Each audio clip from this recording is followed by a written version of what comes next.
3,200 change oil na boy. Gamitin nating langis. Kimco brand na polysynthetic engine oil. Ito, yeah. Yun.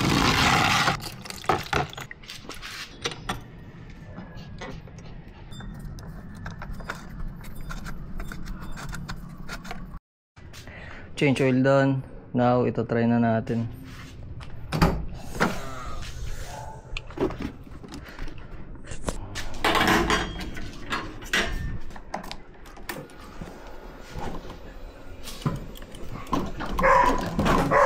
Naku, blinking na naman.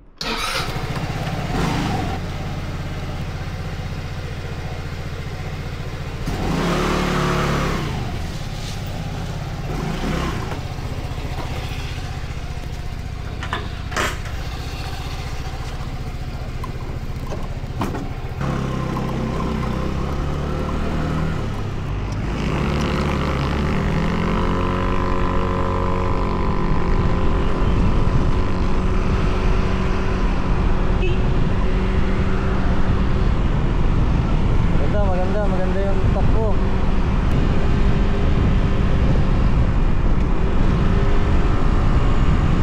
Wala yung dragging niya.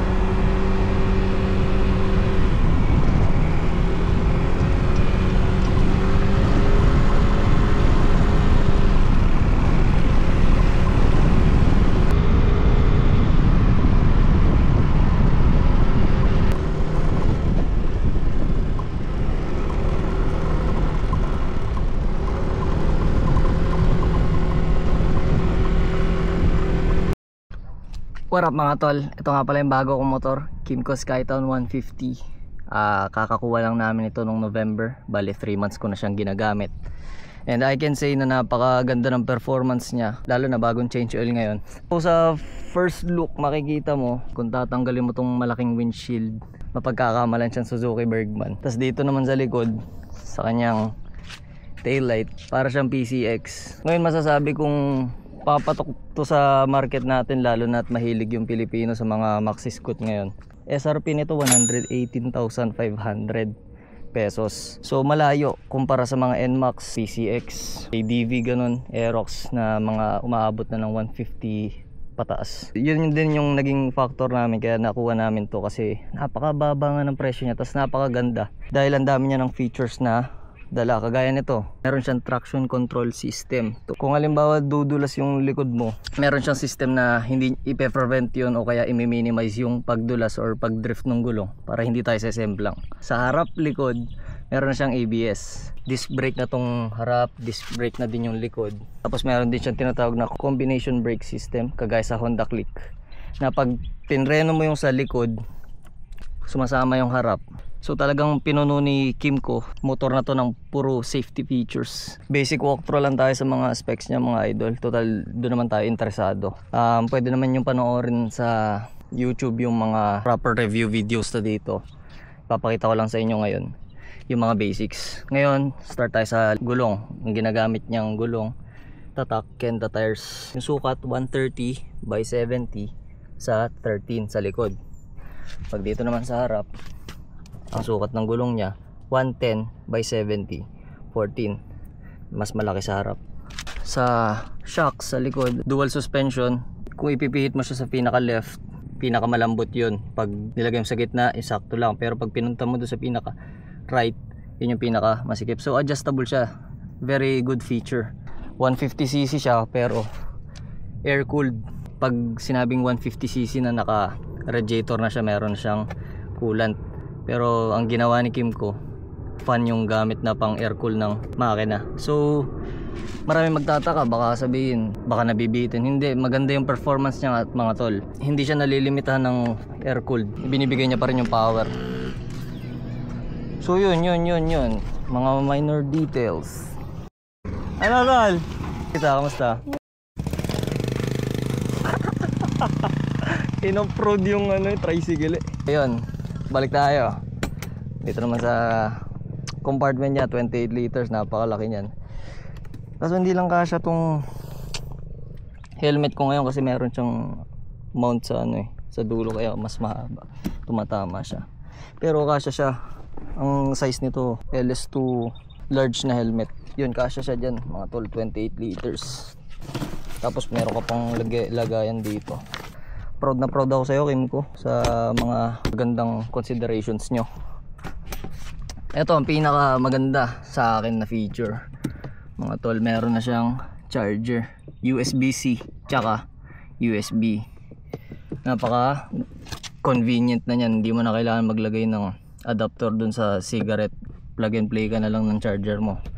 Ngayon kaya naglagay ako nito ng cellphone holder kasi dahil dun sa feature na yan, plus points. Kasi meron nga siyang compartment dyan, malalim naman, kaso phone ko lang ang nalalagay ko dyan masyado eh. Madalas yun, phone ko lang nalalagay ko. Sa kabila meron din siyang yun, compartment, medyo maliit lang din, mga documents na maliliit lang pwede mo ilagay.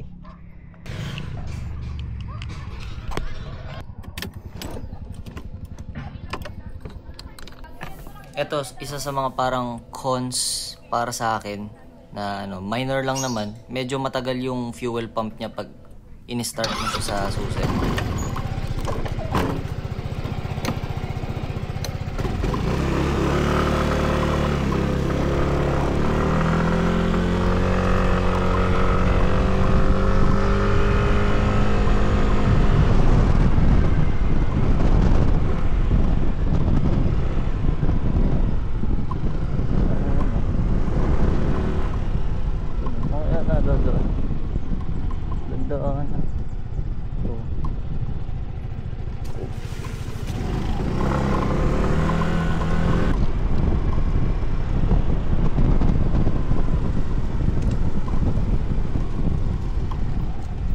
Lumipat lang ako ng mga pwesto mga tol kasi nagre-racing ng tricycle dun.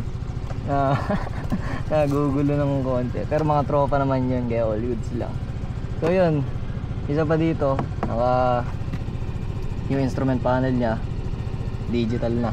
Tapos merong clock dito, marami yan, voltmeter, odometer, trip meter, tsaka kilometer reading, marami yan. Tapos ito yung fuel gauge nya, RPM nya,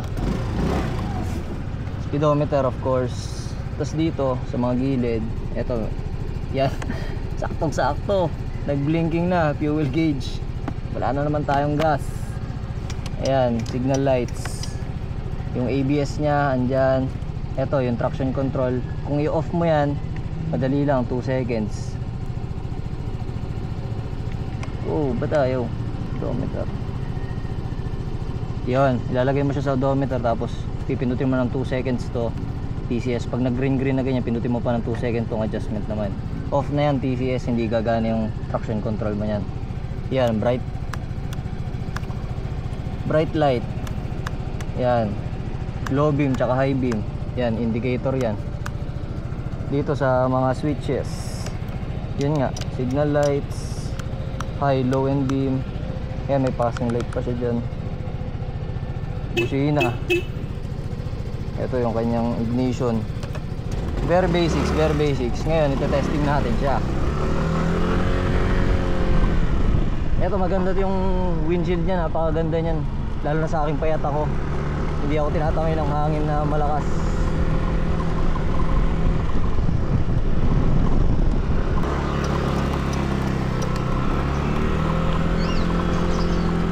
Fuel gauge. Sa play ng suspension, honestly, talagang maganda. Nababawasan niya yung tagtag. Given na pangit pa yung daan dito sa amin, maganda din yung riding position, kaya talagang may enjoy mo mag-rides.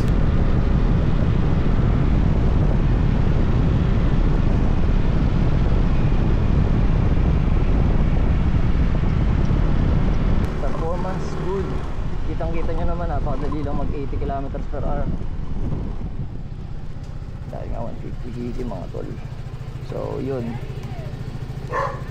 fuel tank, para ma-on mo yung mabuksan mo yung fuel tank. Yun, pupunta mo sa pinakadulo.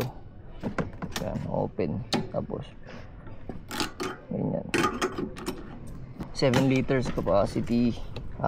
Ito yung pinaka concern ko lang dito sa motor na to. Medyo annoying siya sa akin. 7 liters yung capacity niya. Sa pagkaka-estimate ko, 2 liters pa lang nagbi-blinking na siya. Ngayon yan kakapagas ko lang. Sanay kasi ako nagpapagas na 100 pesos lang ganun. Hindi ako madalas nagfo-full tank. Kaya lagi ako nasa lower half ng tanke. Ngayon ang bilis niyang mag-indicate, lagi siyang blinking. Medyo annoying yun pag nagra-ride ka. Nakaka-distract.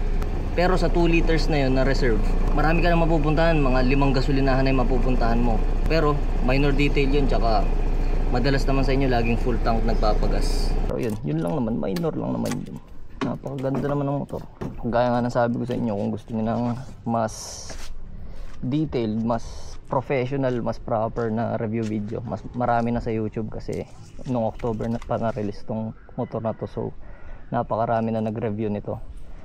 Pero yun lang, ito yung video ko mga tol. Thanks for watching. Goodbye.